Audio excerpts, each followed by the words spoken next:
E passaremos imediatamente, então, para a segunda mesa, para a mesa de debate 2, cujo tema é Políticas Públicas e Política Penal. Desafio a partir da interseccionalidade, intersetorialidade e interdisciplinaridade.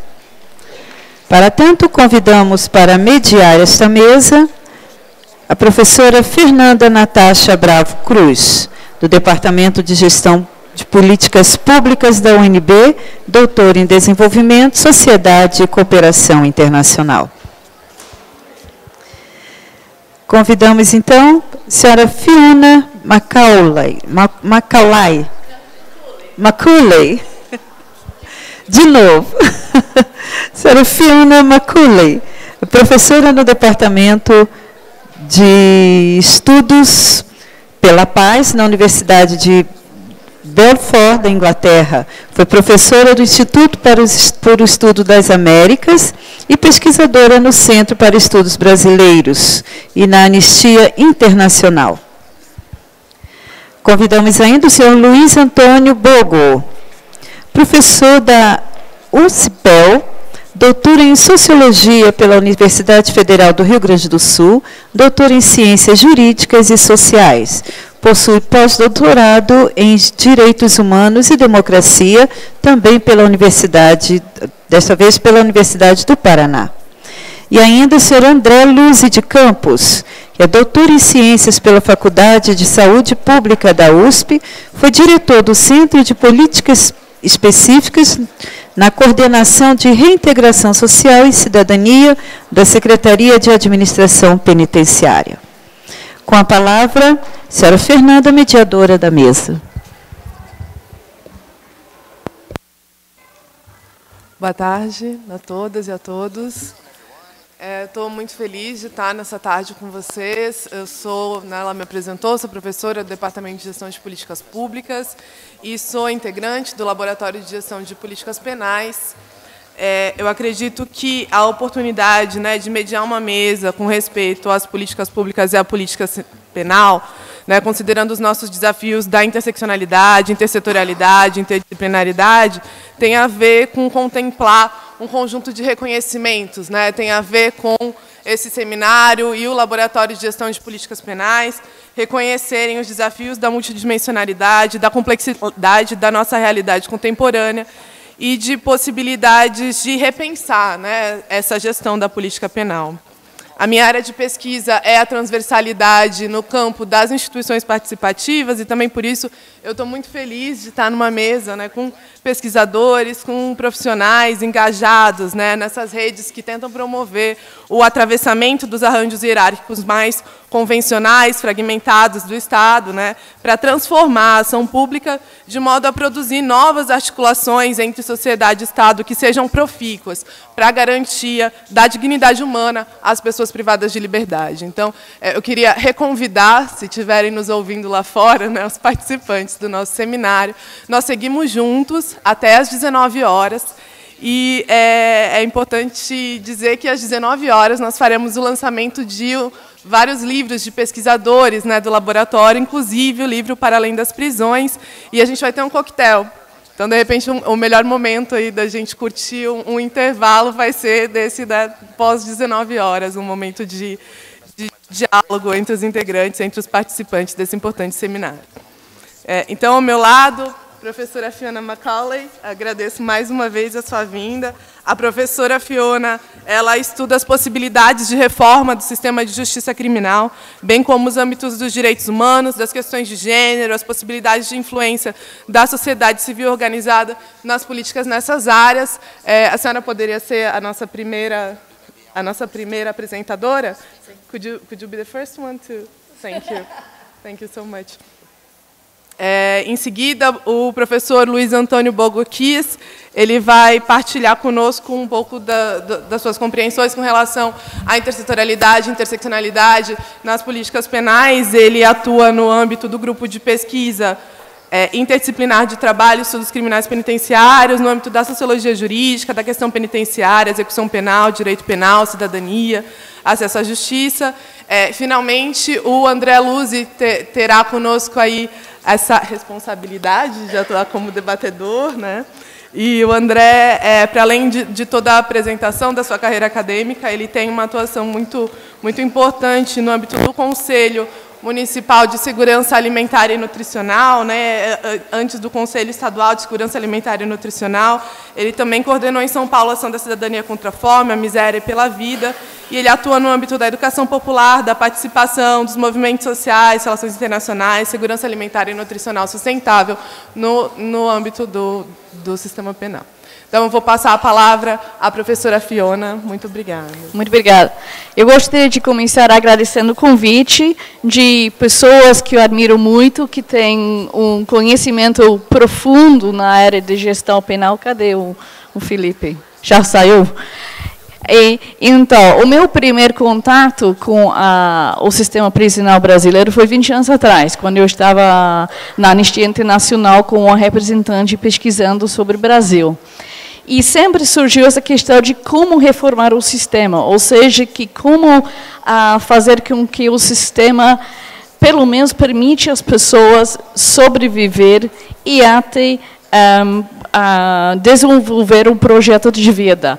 Eu sei que tem um argumento sobre o abolicionismo, e esse é meio óbvio, né, que o Brasil prende muitas pessoas e coloca muitas pessoas na cadeia que não deveriam. Mas eu gostaria de usar os meus minutos aqui falando sobre algumas experiências britânicas e cruzando essas experiências britânicas com a experiência brasileira.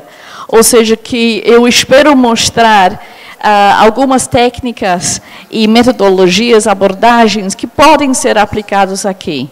E não é que nós, na Inglaterra, vivemos num paraíso, né? A gente não é Noruega. A gente tem muitas pessoas na cárcel e nós tratamos mal esses presos. Então, essas abordagens foram desenvolvidas nesse contexto. Então, a pergunta seria, como humanizar o tratamento da pessoa encarcerada? E nós temos que olhar para duas questões diferentes. Como dentro de uma penitenciária individual, que, como já foi falado, tem penitenciárias tão diferentes no país inteiro. E quando se trabalha a questão da gestão prisional, a gente está falando realmente desse nível micro na penitenciária individual. E como respeitar as diferenças individuais dos presos. E aí eu vou chegar a esse ponto. O que significa humanizar? Eu vou mostrar como operacionalizar esse conceito de humanizar. Porque se pode falar muito sobre direitos humanos, mas fica só no papel. Por que humanizar? Um luxo ou uma necessidade? E como fazê-lo? Como fazer a ponte entre os nossos princípios e as práticas factíveis que realmente podem ser colocadas na prática?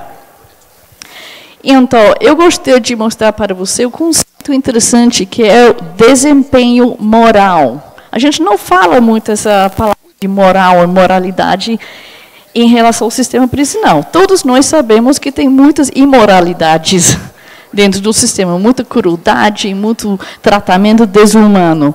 Mas vamos pensar de um ponto de vista filosófico sobre o sistema prisional. E, nesse sentido, eu gostaria de destacar o trabalho interdisciplinar de um grupo de criminólogos na Universidade de Cambridge, na Inglaterra. Principalmente essas duas pessoas, a professora Alison Liebling e o Dr. Ben Crew, que têm, durante uma década, desenvolvido uma metodologia para ser aplicadas na prática nas nossas penitenciárias britânicas para humanizar e medir a qualidade de vida, não somente dos presos, mas também, muito importante, dos próprios servidores do sistema. São duas faces da mesma moeda. E as pesquisas e a aplicação dessa metodologia se deu em várias penitenciárias diversas, superdotadas, provisórios, outros segurança máxima, semiaberto, porque eles também queriam ver qual diferença faria se você aplicasse em diversos ambientes, né? E eles chegaram à conclusão que é aplicável em muitos tipos diferentes de penitenciário. O nosso contexto, como eu falei, é um aumento gradativo da população carcerária.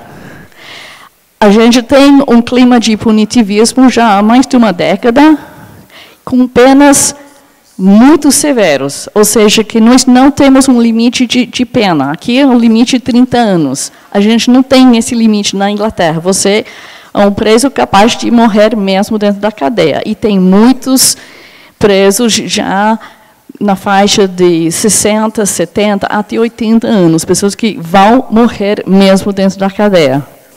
E que também esse punitivismo produziu cortes severos nos serviços de ressocialização. Então, todos os programas de educação, de cultura, de arte, foram abolidos.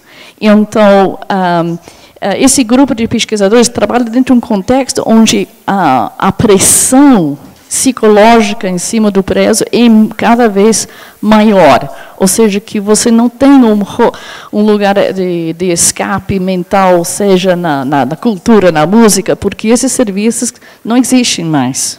Porque são vistos como um luxo, passar a mão na cabeça do preso. Esse discurso vale tanto na Inglaterra quanto aqui. Então, esses dois pesquisadores decidiram fazer uma análise aprofundada, intensiva e descritiva do clima, essas são as palavras-chave, clima social, moral e emocional dentro da cadeia, dentro das penitenciárias. Como os presos vivem a sentença que eles receberam, a sentença de cadeia. Porque a maneira em que eles vivem ou produz bem-estar, ou produz violência. Porque se você coloca uma pessoa numa situação estressante, muito estressante, essa pessoa vai desenvolver estratégias para sobreviver a essa situação. Então, a metodologia em si consiste em sondagens com todos os presos numa penitenciária, observação detalhada, então um trabalho bastante minucioso, entrevistas apreciativas, eu vou explicar essa palavra, e importante tantos quanto os servidores, todos os servidores, não somente com os agentes penitenciários, mas com todas as pessoas que trabalham dentro do ambiente prisional, e isso é muito importante, e também com os presos, porque a percepção dos presos está na cerne de tudo. Então, a avaliação apreciativa é uma técnica que vem na área de gerencialismo. E, basicamente, é muito simples, na verdade. Geralmente, quando se faz uma reforma, a pessoa que está fazendo a reforma começa com o que está de errado. Quais os problemas que a gente tem? Tudo está errado. Vocês não fazem um trabalho de uma maneira certa. Mas a avaliação apreciativa começa com o bom, com os recursos, com o positivo. Então, se você for trabalhar com policiais ou com servidores do sistema prisional e perguntar o que você faz de bem, o que você fez que realmente foi ótimo, que deu um bom resultado, primeiro, você está valorizando o servidor, e segundo, você vai descobrir o grau de profissionalismo, o talento, as ideias, a criatividade. E essa pergunta positiva, no começo, vai dar uma energia ao processo de reforma. Se você começa com o negativo, todo mundo vai ficar com braços cruzados, vai ter uma rejeição geral à ideia de reformar, porque dá muito trabalho, muito negativo, e aí as tentativas de reforma fracassam, sinceramente. Então, para mim, a teve realmente uma revolução nessa área de reforma de políticas públicas. E trabalho com questões de cultura institucional, etc. etc. Então, o que tem? Tem uma ideia de olhar para o futuro. Como que as coisas podiam ser no futuro? Vamos imaginar, vamos libertar a nossa imaginação.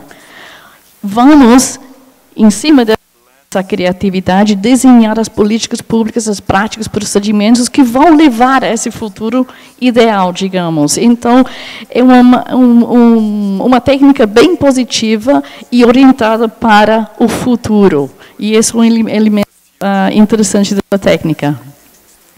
Ok.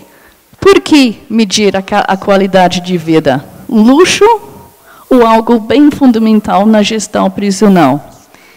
Primeiro, que tem uma forte relação causativa entre a qualidade de vida e indicadores como suicídio. Quanto pior o regime prisional, quanto mais a tendência das pessoas se machucarem ou se suicidem. Tem uma forte relação também com reincidência. Vou voltar a essa questão. Tem uma forte relação com o estresse dos servidores. Uma penitenciária mal gestionada é mal para todo mundo. E uma relação muito forte com a ordem e segurança. Então, o discurso punitivista geralmente coloca segurança e ordem aqui, e a questão de bem-estar dos presos, e nem pensa no bem-estar dos servidores aqui, como se fossem coisas opostas. Mas essa metodologia mostra como o bem-estar dentro de uma penitenciária produz a possibilidade de ordem e segurança para todos. E, falando do nosso contexto nacional, nós descobrimos que, quando você vai eliminando todos os programas sociais para os presos, se você trata os familiares com desrespeito, eles vão procurar outras fontes de autoestima, de solidariedade. E aqui no Brasil, a gente sabe, se produziu as facções, né? Na Inglaterra, está produzindo uma coisa interessante, conversão religiosa, mas ao Islã. E como o Felipe falou, não tenho nada contra a religião. Para muitas pessoas é uma fonte de apoio espiritual. Mas tem pessoas lá dentro das nossas cadeias que já são condenados por atos de terrorismo jihadistas, ou seja, que esse radicalismo islamita, que não é o Islã, não o muçulmano comum normal, é uma pessoa ideológica, e ele vê ali nessa massa carcerária a ser uma fonte de recrutamento. Então, numa penitenciária, só 37% dos presos já eram convertidos a Islã. E essa questão de radicalismo, violência, gerido dentro do sistema prisional, já é um fato, tanto na Grã-Bretanha, na França, etc. Então, quem fala, tem duas hipóteses opostas em relação ao sistema prisional. Quanto pior, melhor. Bom, as pessoas acham que você cria um clima estressante, horrível para um preso, isso vai fazer com que ele não vai reincidir. Todos nós, empiricamente, já sabemos que isso é bobagem. Né? E mesmo o público lá fora, que tem esse discurso punitivista, já sabe também. Você pergunta a uma pessoa na rua, a prisão faz a pessoa melhor? Não, é escola de crime. Mas ainda insistimos, de alguma maneira bem paradoxal, com essa ideia de que condições horríveis podem produzir uma pessoa que vai se reinserir novamente como um cidadão de bem na sociedade. Ok, esses resultados aqui foram os resultados empíricos da pesquisa. Quais são os elementos que mais importam para os servidores e também para os presos dentro do sistema prisional? E realmente não são elementos muito surpreendentes, né? Mas eu gostaria de destacar alguns elementos, e uma dessa palavra fairness, que fica ali, que geralmente em inglês se usa menos palavras do que em português, mas um exemplo contrário. Porque tem elementos de justiça, a falta de arbitrariedade, a imparcialidade. Então, o que os presos mais odeiam é um clima de arbitrariedade. E quando a gente lê, também aqui no Brasil, a literatura sobre o PCC, as facções, principalmente o PCC, eles impõem um clima de não arbitrariedade, com regras que são opostas às arbitrariedades do sistema. Já ouvimos vários exemplos dessas arbitrariedades. A ideia também de bem-estar e desenvolvimento pessoal, aí esse é uma orientação a futuro, porque as pessoas sabem que vai sair de lá. Então, qual vai ser o projeto de vida para essa pessoa? Vai aprender a ler na cadeia? Vai aprender alguma profissão? O que vai acontecer com essas pessoas quando saem? E, nesse momento, o clima na Grã-Bretanha faz com que as pessoas perdem completamente esse projeto de vida, que o Aristóteles chamou de flourishing. Eu não sei como traduzir isso em português. Mas essa ideia de crescer, de se desenvolver ao longo do tempo. E, então, interessante também que segurança é importante para os presos. Claro que, mesmo que eles são sujeitos ao controle e segurança, eles, num sistema caótico, se sentem muito inseguros. Então, como provavelmente vai ser falado amanhã pelo Sacha, os próprios presos querem colaborar com segurança, porque ninguém quer... Como um preso me disse anos atrás, numa penitenciária em Pernambuco, aqui ninguém dorme sossegado. Será que eu vou acordar amanhã? Ou alguém vai me degolir durante a noite por alguma dívida, sei lá. Então, essa questão de segurança é um projeto, na verdade, em comum entre os servidores e os próprios presos. Então, resumindo essa pesquisa, essa tecnologia, essa metodologia, basicamente, as relações entre os presos importa muito. Então, o esquema aqui, ou em outros países de Supermax, onde a pessoa fica trancada 22 horas por dia, corta as relações entre os presos. Corta as relações entre os presos e os funcionários. E isso é muito mal para o clima moral, social e emocional da penitenciária. Confiança no sistema, na justiça do sistema e segurança em vários sentidos. Essas três coisas levam a sentimento de fairness e segurança, e isso realmente legitima a unidade, a atuação da penitenciária. E essa legitimidade leva ao bem-estar do preso, à ordem da unidade e, parece uma palavra meio hippie, né? Harmonia. Mas a gente sabe quando falta, né? A falta de violência, agressão, de tensão, tudo está funcionando de uma forma que deveria funcionar.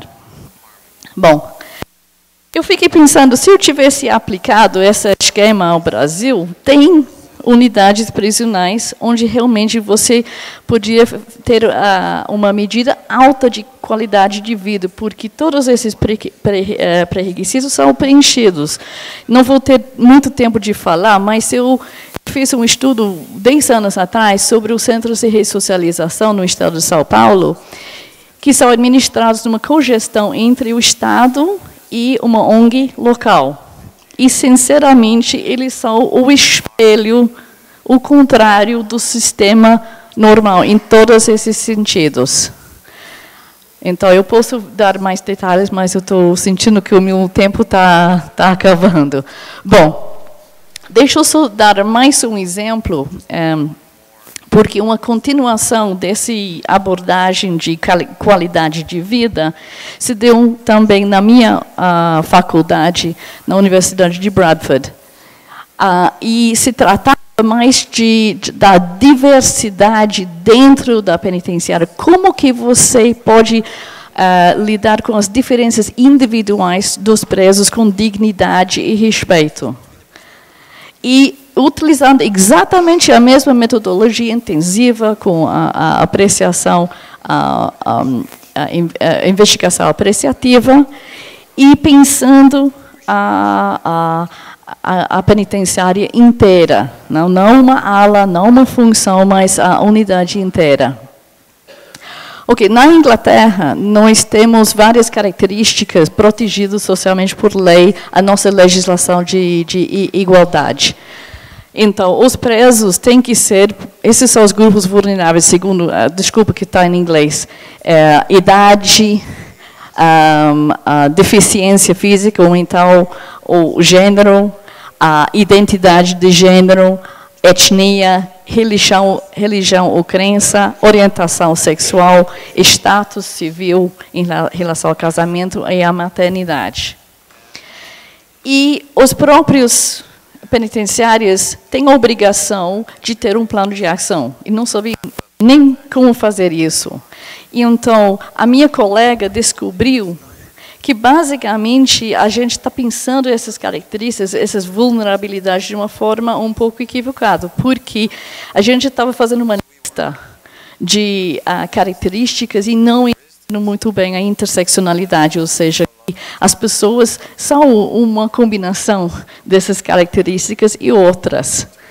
E, então, a gente não deveria ter essa abordagem aditiva, mas pensar que um acúmulo, uma multiplicação de fatores e identidades.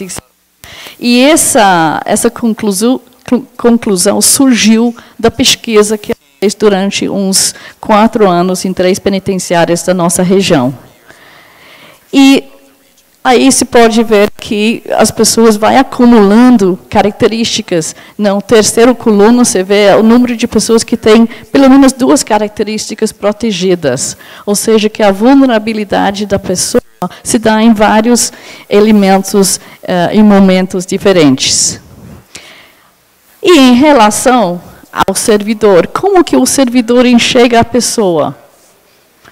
Então, provavelmente, de uma forma bastante superficial. E, provavelmente, não concorda com a identidade complexa que essa pessoa, esse preso, tem.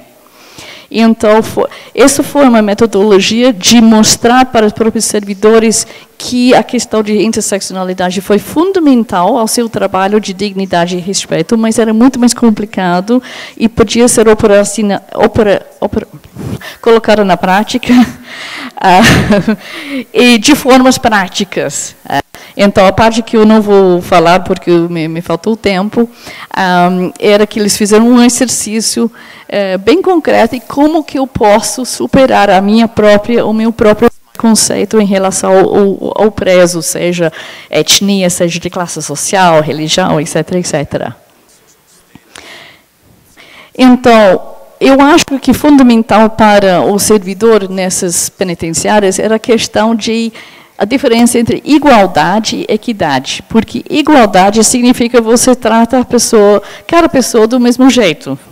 O problema é que nós temos características e necessidades diferentes, então isso realmente não vão dar em resultados apropriados em relação à questão de diversidade. Então, a equidade significa tratar segundo a necessidade da pessoa naquele momento.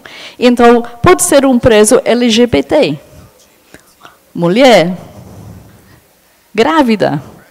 Então, nesse momento, talvez uma necessidade é maior, uma identidade bem maior do que outro. Então, a gente tenta de não aplicar esse princípio de interseccionalidade de uma forma mecânica. Tudo pelo contrário, tem que ser pensado em o que essa pessoa precisa para chegar a uma igualdade de resultado naquele momento. Então, como eu falei, ela trabalha com a penitenciária inteira, que significa qualidade de vida, a cultura de inserção social e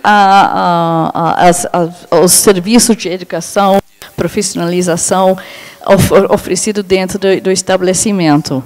E tudo isso leva ao que ela chama de custódia seguro e secure and safe. Em inglês são 2 palavras diferentes para seguro.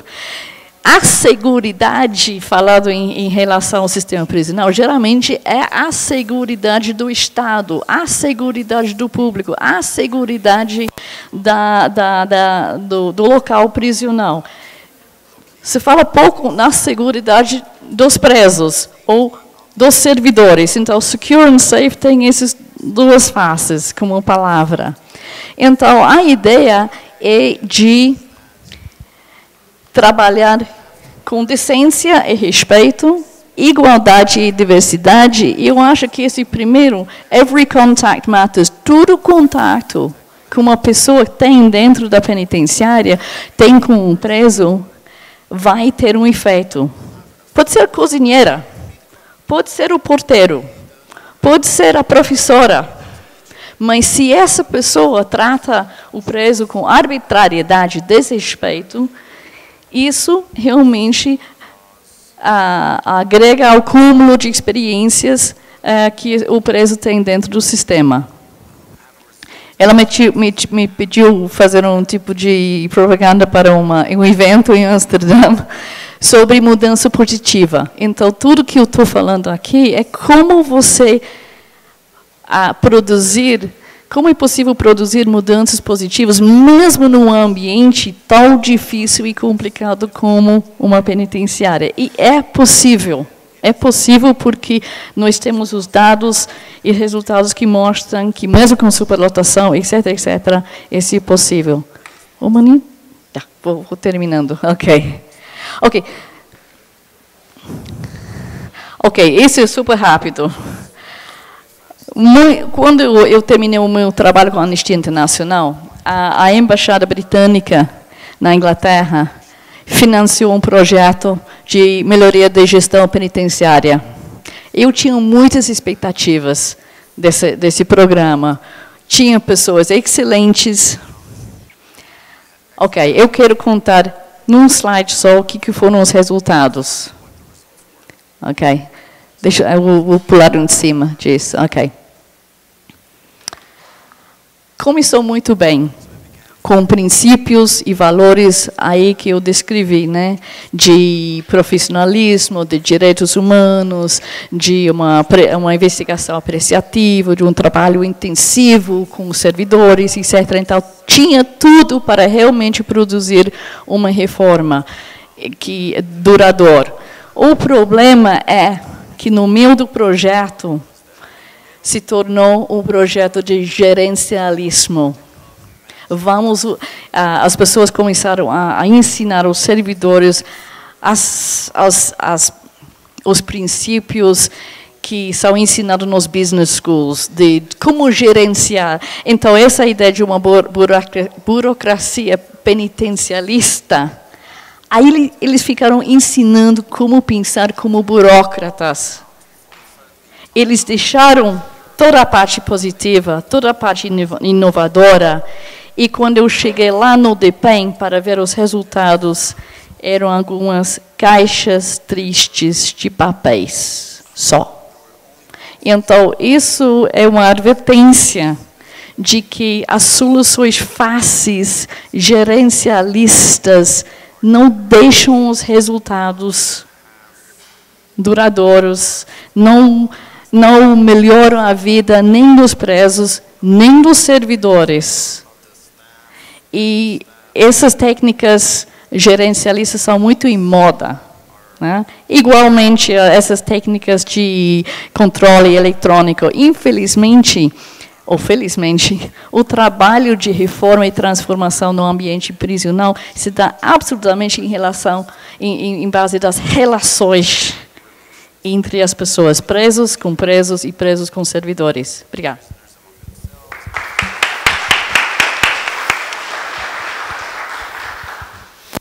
Professora Fiona, obrigada por sua exposição. A gente guarda os nossos questionamentos para algo mais e passa a palavra ao professor Luiz, da Universidade Católica de Pelotas. Obrigada. Então, boa tarde a todos, todas. Quero cumprimentar os colegas de mesa, Fernanda, Fiona, André. Quero agradecer a oportunidade que a UNB e que o LabGPEM estão nos dando, né, para poder estar aqui fazendo essa discussão. Bom, como foi dito, eu sou professor da Universidade Católica e sou vinculado a um programa de pós-graduação em Política Social e Direitos Humanos. Isso baliza um pouco, então, também a minha fala, e me parece que algumas confluências estão sendo bem interessantes, porque praticamente depois do áudio que nós ouvimos na mesa anterior, muito do que eu vou falar talvez ganhe uma outra tangibilidade.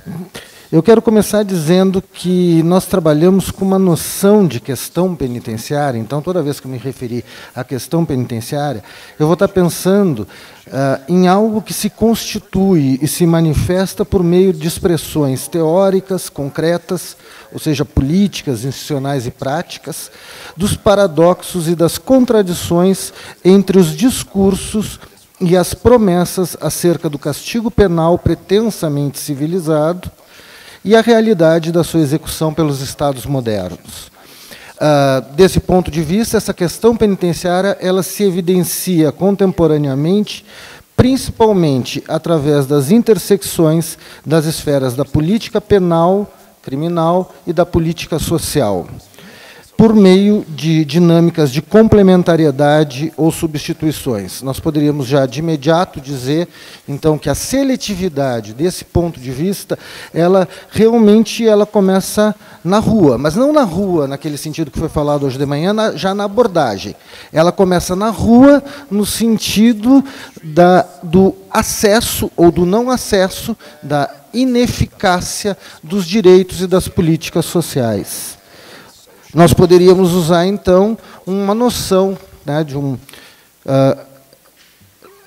autor argentino chamado Roberto Gargarella, de alienação legal. As pessoas que estão na condição de alienação legal são aquelas para as quais a lei só lhes serve, só lhes toca quando é para retirar direitos, quando é para privar a liberdade. Elas estão alienadas da lei quando é para ter os seus direitos efetivados, sobretudo em termos de políticas sociais.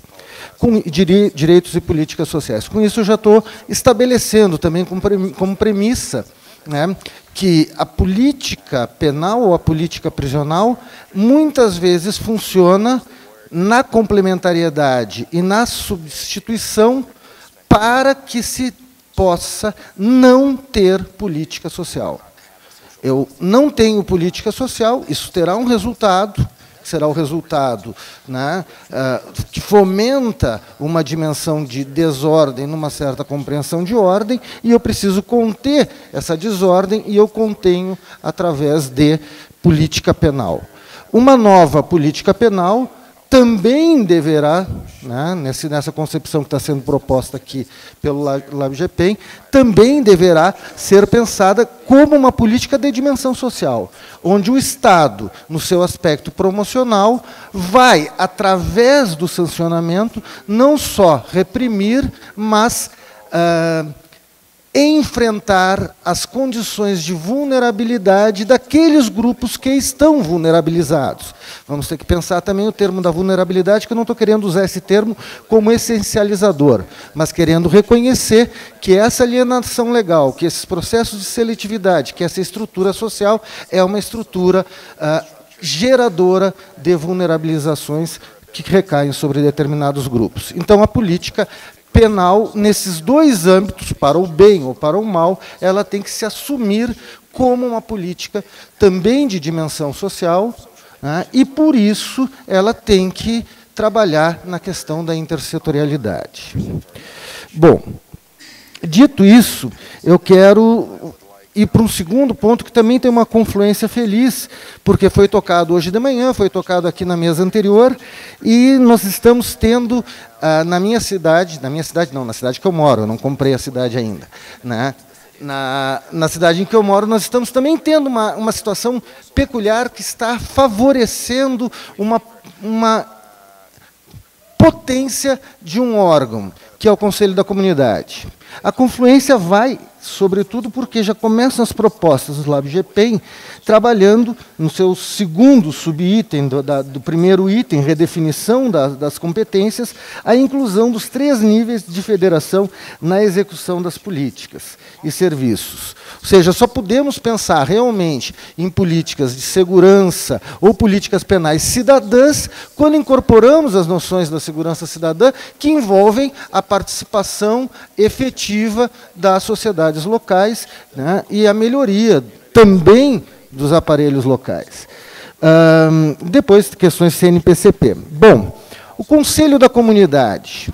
O que me parece é que nós precisamos ampliar as potências deste instrumento. Estou só buscando aqui uma resolução do CNPCP para poder citar, né? Eu me interessei há algum tempo pelos conselhos da comunidade, porque nós tivemos alguns exemplos dramáticos em Pelotas, né? O conselho tentou uma vez se autogerir, né, promover a sua reeleição não, a renovação da diretoria. A juíza, então, na época, já falecida, né, na época ela não aceitou a nova diretoria, dissolveu o conselho, constituiu uma nova diretoria e botou de presidente a mãe dela, né? E daí eu comecei a trabalhar nessa pesquisa, e nós, lamentavelmente, por falta de financiamento, num determinado ponto, não conseguimos avançar para a pesquisa de campo, mas na Constituição Teórica nós estamos trabalhando em cima de uma perspectiva de uma tipologia dos conselhos, que colocava os conselhos submissos, né? E, lamentavelmente, uma resolução do CNPCP permitia que fizesse isso, na medida em que falava que o juiz era o presidente natural do conselho e poderia delegar essa tarefa, então deixava que a juíza botasse a mãe dela e ainda como presidente, né? Os conselhos assistencialistas, caritativos, né? E os conselhos combativos. A possibilidade dos conselhos combativos me parece que é dada por uma outra resolução do CNPCP, que foi posterior a essa que eu citei antes, que é a resolução número 10, de 8 de novembro de 2004.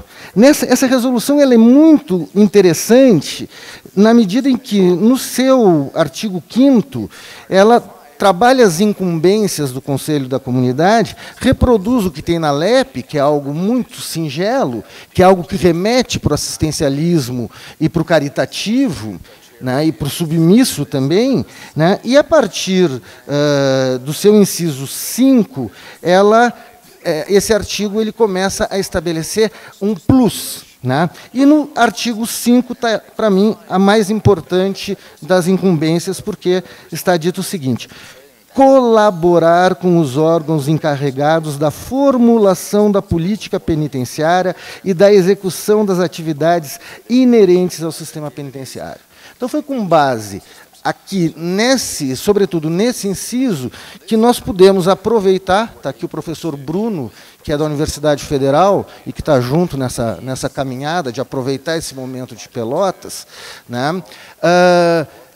Aproveitar que o executivo local, a prefeita de Pelotas, há cerca de mais ou menos um ano, ela resolveu estabelecer como a sua principal bandeira e sua principal atuação um pacto Pelotas pela paz. Nossos homicídios dispararam na cidade, principalmente porque nós temos 3 facções em Pelotas disputando os territórios, né, disputando o presídio também, né, e, ao fazer isso, ela colocou na agenda do protagonismo municipal a segurança pública. E foi buscar também parcerias com o fórum, com outros órgãos. Nessa mesma época, Pelotas, que estava há 8 anos, se não me engano, sem juiz titular na vara da execução criminal, né, passou a ter um juiz titular, transferido de um outro município, um juiz jovem, com uma trajetória mais crítica, e que ele encampou a ideia de reestruturar o Conselho, dando essa autonomia para o Conselho. É importante dizer que essa resolução do CNPCP ela também dá mais autonomia para o Conselho. O Conselho pode fazer os seus estatutos, o Conselho pode eleger as novas diretorias, o juiz só vai efetivamente homologar. Ele fica ali como um homologador das dinâmicas feitas, né, com protagonismo. Bom, ao reestruturar, né, agora nós estávamos já num outro momento, digamos, de integração, inclusive entre as universidades, podemos dizer que nós, eu, professor Bruno, sobretudo com os nossos grupos de estudo, com os trabalhos que a gente vem fazendo, resolvemos assumir também um protagonismo dentro do Conselho. Né? E ao assumir esse protagonismo, foi um protagonismo de mexer com a política, né, no âmbito possível, fazer seriamente as fiscalizações, né, e começar a propor. Né. Fizemos um seminário, um primeiro seminário, era prisão, universidade e comunidade. Foi interessante porque foi um seminário demandado, inclusive, pelo presídio, pelo pessoal do presídio, que queria, na verdade, mostrar.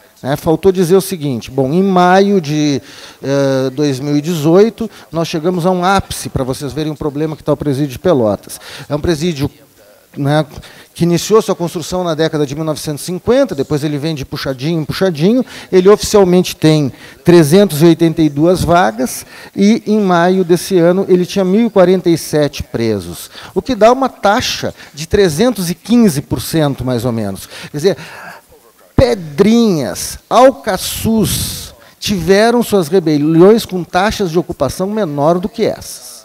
Né? Ou seja, aquilo lá está pronto para dar um problema grave, com 3 facções dentro do presídio. Né?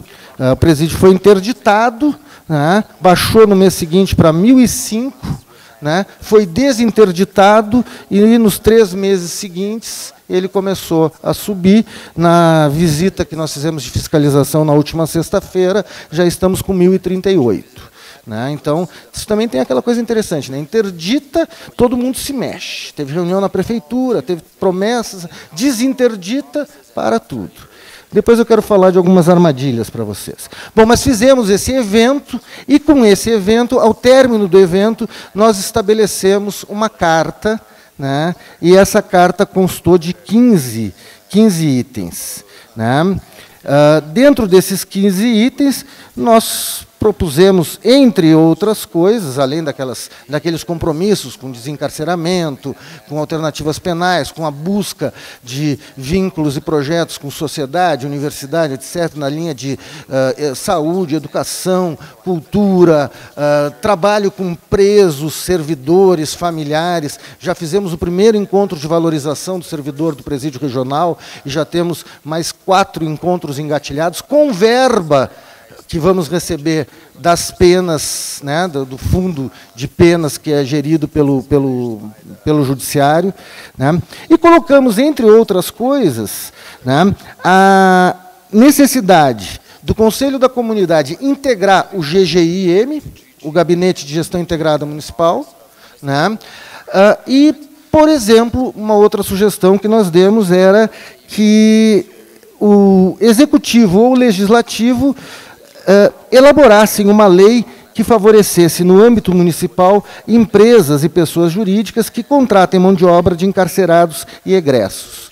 Bom, só que a gente propõe isso e eles não vão fazer nada. Então, o que é que nós fizemos? Nós preparamos a minuta da lei e entregamos para eles. Ou seja, a partir de agora, tudo bem, eles não precisam fazer exatamente aquela lei que nós propomos, mas eles têm um material para trabalhar e não podem se negar a trabalhar, porque nós demos para eles. Ou seja, nós estamos tentando ser proativos nessa formulação. Então, me parece que é muito importante que nós possamos, dentro desse conjunto de propostas e políticas, né, fazer o fortalecimento de um órgão como esse.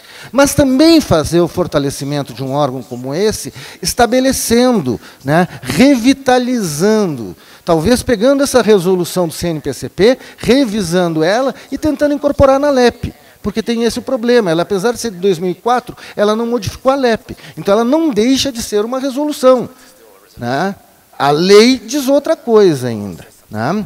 E rever a participação, rever também os papéis, dar um papel, porque todos vocês sabem o quanto é fácil e quanto muitas vezes isso está focado muito mais nas pessoas que compõem o Conselho e nas suas personalidades do que na estrutura do órgão. Uma das nossas metas também, porque eu estou no Conselho, lamentavelmente, ainda como cidadão de Pelotas. Eu não estou no conselho como representante da Universidade Católica, né?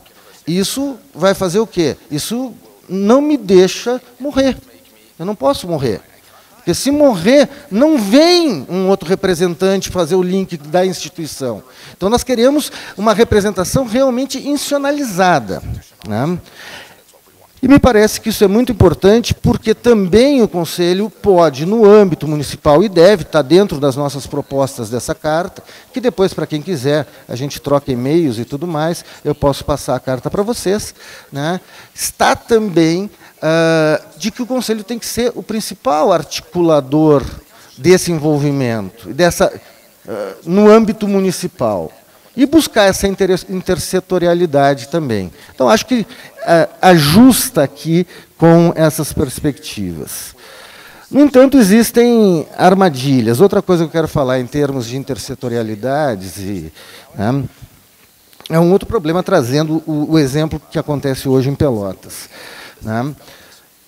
Mais um assunto que já foi tocado aqui, que tem a ver com, por exemplo, a questão de egressos do sistema, ou de liberados, ou de pessoas que estão em determinados regimes, né? Se nós não tivermos um tratamento intersetorial e, sobretudo, de oferta de políticas sociais e efetivação de direitos sociais para estas pessoas, elas cairão na armadilha, né?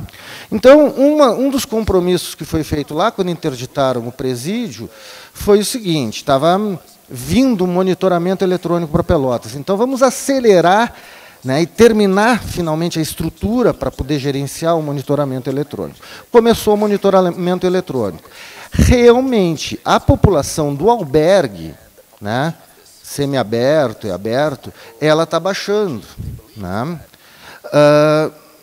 Só que o que nós estamos identificando é o seguinte, é que ela está migrando para dentro do presídio, né? As pessoas saem com a tornozeleira eletrônica, caem na armadilha, porque não tem nenhum suporte, nenhuma efetiva contribuição, só tem a fiscalização, não tem uma efetiva contribuição da execução daquele modelo, né, de penalidade por parte do Estado, e elas estão retornando. Bom, elas já estavam comprometidas com a facção. Um dos nossos projetos também, e estamos buscando financiamento, é para fazer um estudo, ao molde de estudo de corte, né, com primeira entrada. A pessoa entrou, independente se saiu ou não, né, o primário entrou no presídio, então vamos entrevistá-lo.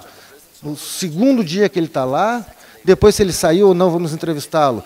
Uma semana, um mês, 6 meses. Vamos fazer um estudo transversal, ao modo que a epidemiologia faz, para conseguir demonstrar que a primeira entrada é um problema brutal. A primeira entrada estraga as possibilidades do indivíduo continuar, né, uma trajetória tranquila, ainda que precarizada, dentro da sociedade, fora a conexão que faz com ele imediatamente com os grupos organizados e as facções, a captura que ele faz, né? Então, queremos também trabalhar nisso para subsidiar questões de política, porque colocamos no plano que, então, no Pacto Pelotas pela Paz, nas ações preventivas do pacto,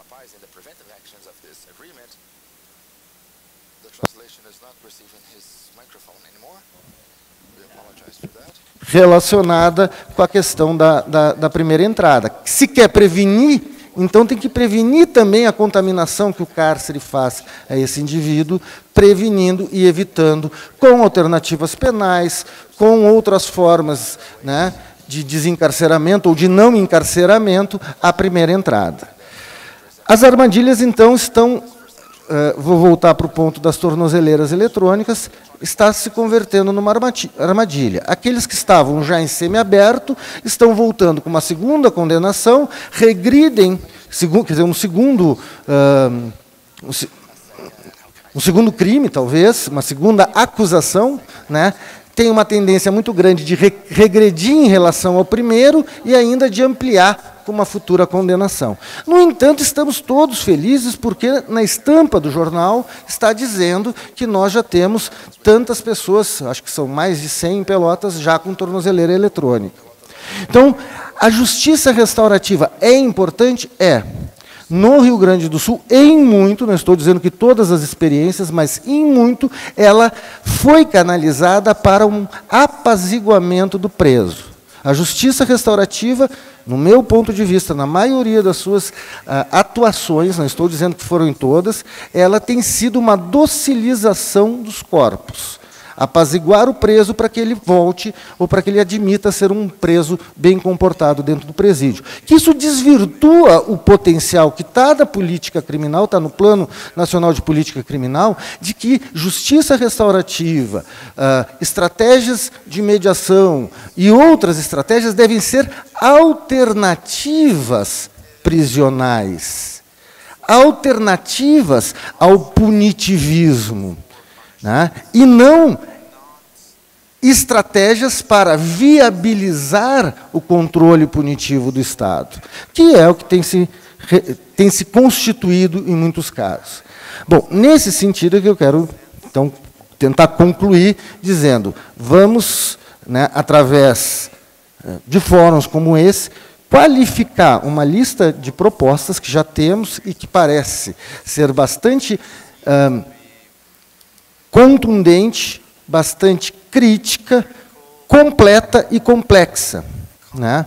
Mas podemos qualificar alguns elementos e potencializar aquilo que nós temos como estruturas, talvez pleiteando, então, que uma nova formulação, por exemplo, do Conselho da Comunidade vá para dentro da LEP, radicalizar que as experiências de alternativas penais devem ser efetivamente para o enfrentamento da cultura e da realidade do punitivismo e não para o apaziguamento e gerenciamento do sistema. Né? E, com isso, partir da premissa também de que nós precisamos olhar a política penal nessa dimensão que ela tem de conexão e de transversalidade com as políticas sociais, seja como substitutiva, seja como complementária, seja para o bem, e daí vamos, quem sabe, trabalhar em prol do bem, seja para o mal, e não vamos ser cegos perante o que ela tem de complementariedade no mal. Obrigado.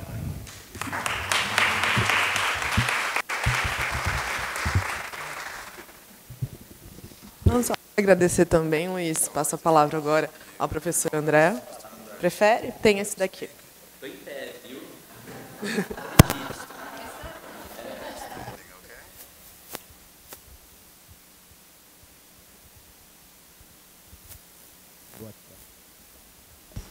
Boa tarde, cidadania. Estão acordados? Estão acordadas? Muito bem, então vamos lá. Nessa conversa de hoje, a ideia é a gente criar algumas conexões e eu vou ser muito metódico em ficar no tema da nossa mesa. Nós vamos passar por vários assuntos, então eu quero ficar muito ligado à ideia da intersetorialidade e interdisciplinaridade e as políticas públicas. E aí, enquanto ele vai abrindo ali a apresentação, muitos vão olhar aqui o texto e vai falar assim, nossa, mas que utópico, isso é impossível de acontecer, aonde que isso acontece? E aí, como lema de vida, eu adoto muito a ideia do Paulo Freire como utopia, como viável inédito. Então, nós estamos muito próximo daquilo que a gente acredita. Muitas vezes, a gente viu hoje de manhã aqui, tem muitas propostas que é para mudar para ficar igual. Mas nós não queremos mais isso. Agora a gente quer pensar como a gente constrói esse inédito viável. E aí, misturou tudo, a famosa desconfiguração. Aí tem um debate muito importante, que é pensar as políticas públicas como afirmações de direitos e direitos humanos e os direitos sociais previstos no artigo 6º da nossa Constituição Federal. Mas aí a gente tem um conflito com a prática. O que não dá para ler direito ali, mas está escrito, é a resolução da Secretaria da Administração Penitenciária de São Paulo, que existe um regimento interno padrão. e vários estados têm os seus regimentos internos padrão. Mas, pasmem, olha o artigo 31. Constituem regalias concedidas ao preso que apresente bom comportamento carcerário, que atenda a critérios socioeducativos, receber bens de consumo patrimoniais, mas olha só, assistir a sessões de cinema, de teatro, jogos esportivos, shows, participar de atividades coletivas além da escola e do trabalho, participar de exposições de trabalho de pintura e outros, concorrer em festivais e outros eventos, praticar esportes em áreas específicas. E aí vem uma grande discussão. Como que a gente, esse documento vigente, essa aberração documental, como a gente assegura um direito e não trabalha essas dimensões apenas no campo dos privilégios, das regalias ou dos favorecimentos individuais? Como a gente universaliza essa política pública? Como a gente garante a equidade, que é respeitar as diferenças, deixá-las manifestas? Como que a gente pensa em garantir o grande envolvimento da comunidade na execução dessas políticas públicas? E, além disso, tem um outro risco ainda, é transformar esses direitos tão individuais, tão impossíveis de ser aberto às mãos deles. É inalienável um direito à alimentação, por exemplo. Eu não posso falar, eu não quero executar o meu direito à alimentação. É um direito que eu tenho e eu tenho que preservar esse direito e tem mecanismos da sua exigibilidade. Porém, o que a gente vê hoje é que esses serviços essenciais à vida se transformam muitas vezes em forma de tortura ou tratamento degradante. Dia desses, um juiz, quando uma presa solicitou fazer um curso na USP de Comunicação e Cultura de Paz, que era aos sábados, ele respondeu para ela, você tem que escolher entre a saída temporária e participar do curso. E a presa, que vai todos os dias trabalhar, falou, senhor, não quero mais participar. Vocês estão falando uma coisa e o juiz entende outra. Dizer que eu não posso participar de uma atividade em educação é uma forma de tratamento degradante. É uma forma de colocar o trabalho como superior a outras dimensões da vida, e a gente sabe, nas convenções e na percepção atual dos direitos humanos, que eles são interconexos. Eles só se realizam quando um e os outros estão sendo realizados em simultâneo. Mas quando o juiz coloca uma decisão para ela tomar, ele está fazendo uma hierarquia entre direitos. E é isso que nós temos que conseguir superar nesse diálogo entre políticas públicas e as políticas penitenciárias. E aí também tem um ponto que é muito rico para o nosso debate, se a gente quer pensar esse inédito viável, que é pensar as políticas públicas como uma sinalização do fim das prisões, do fim do punitivismo, da seletividade. E aí, para os próximos seminários, nós vamos ter que trazer outros atores e outras discussões que estão pululando na sociedade, que trazem essa outra sociabilidade. Por exemplo, pensar uma economia justa e solidária. Como a Angela Davis fala sobre o complexo prisional como indústria, a gente está no marco do capitalismo, do neoliberalismo. Se a gente não pensar uma outra economia, nós não vamos continuar, não vamos poder superar esse marco do aprisionamento em massa que nós temos hoje. Se nós não falarmos de uma outra cultura, que não a cultura do consumo em massa, que não a cultura da ostentação, não a cultura do ter, nós vamos ter que pensar do que a gente quer de mundo. Aqui a evocação para nós aqui é de um projeto civilizatório que nós queremos construir. E aí esse projeto civilizatório tem mecanismos da gente conseguir colocar em prática. E aí passa por fortalecer mecanismos de justiça restaurativa e alternativas penais. Quando fazemos debates como esse em um centro cultural, lá em São Paulo, no Taperá, saíram muitas ideias. Por exemplo, vamos conhecer como outras culturas lidam com os seus conflitos. Como que culturas indígenas, como as culturas de quilombos, como as culturas em comunidades em diferentes momentos da civilização lidaram com esses temas. é possível a gente encontrar outros caminhos, mais do diálogo, mais do acolhimento, mais da escuta ativa.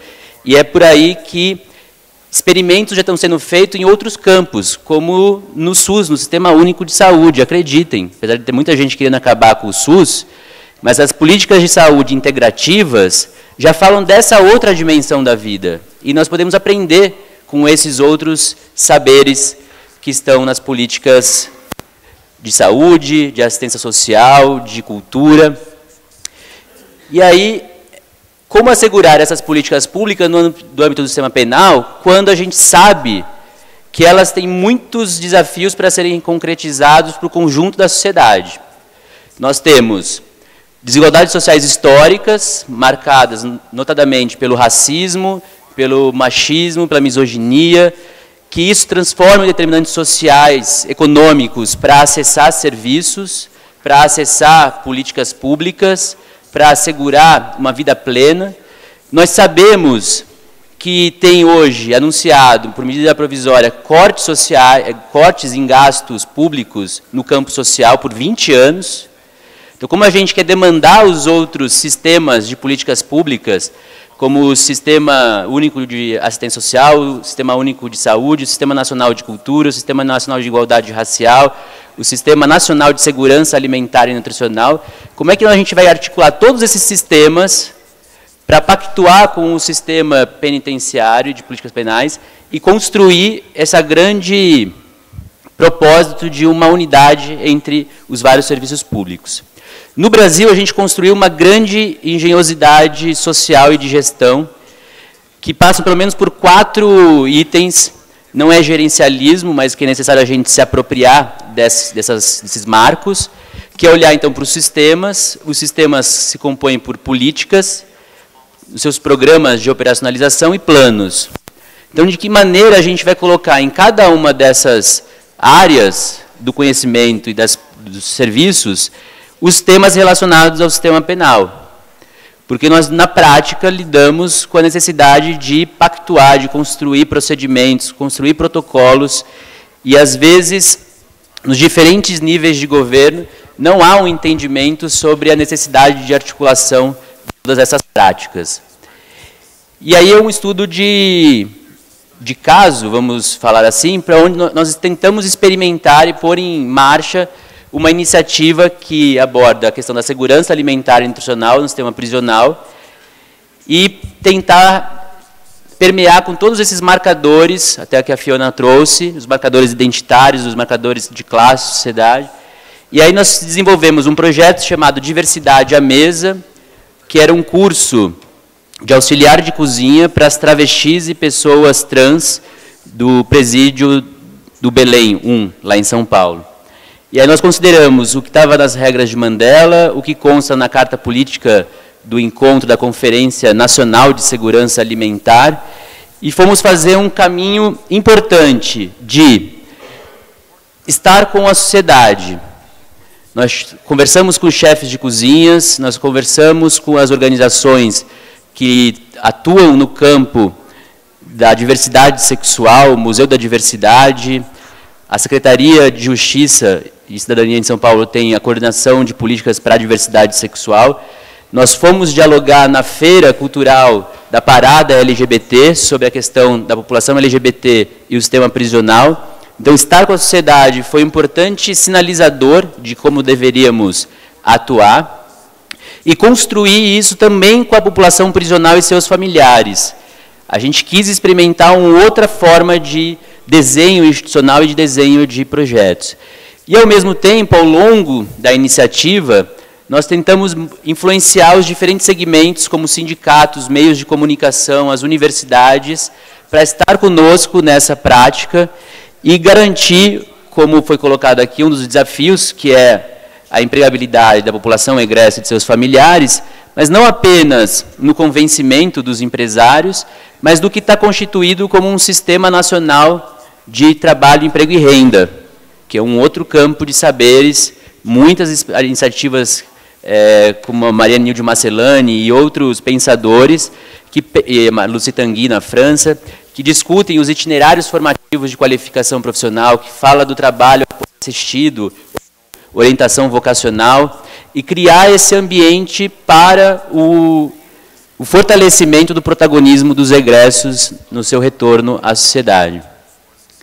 E aqui a gente precisa ir construindo um saber que já tem um acúmulo no Brasil, que é de participação e controle social.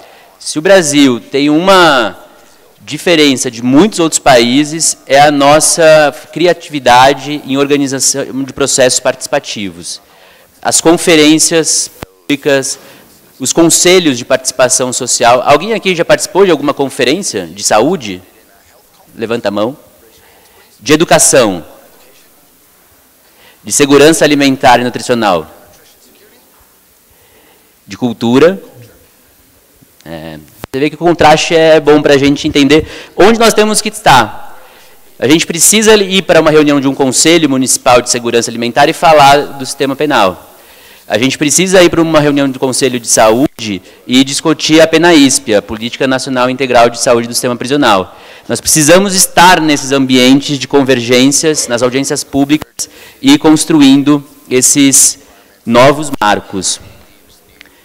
E, ao mesmo tempo, para a gente olhar todas essas dimensões da vida, essa forma integral e essa vida em plenitude, nós não podemos deixar de lado o sujeito dessa política. E aí é fundamental a gente discutir quem é esse indivíduo do contemporâneo.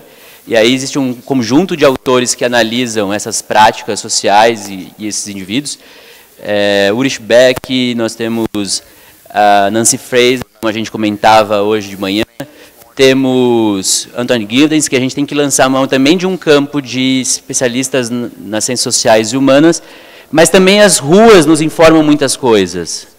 Nós temos lá as monas minas fazendo um super auê para discutir a sua representatividade e o seu reconhecimento nas políticas públicas. Nós temos a população gay chamando atenção para os vários temas que lhes são caros.